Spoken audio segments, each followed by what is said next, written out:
Magandang araw, Luzon, Visayas at Mindanao. Pumalo na sa 350 milyong piso ang halaga ng mga napinsalang pananim at iba pang agriculture commodity sa Bicolan matapos ang pananalasan ng Bagyong Enteng.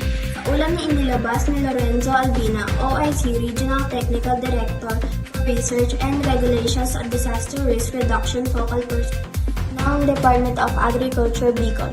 Sa inisyal na datos na nakuha ng kanilang opisina ay hindi bababa sa 8,100 ektarya ng iba't ibang pananim, lalo na ang palayan kasama na ang fishery.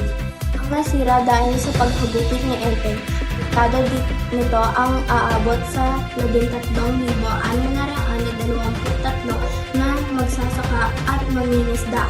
Nabatid na pinakamaraming nasirang palayan ay mula sa lalawigan Camarines Sur. May mga naitala rin silang danyos mula sa Albay, Camarines Norte, Catanduanes at Sorsogon. Sa kabila ng naitalang danyos, halos walang epekto umano ito sa magiging kabuuang ani sa darating na mga araw sa buong rehiyon.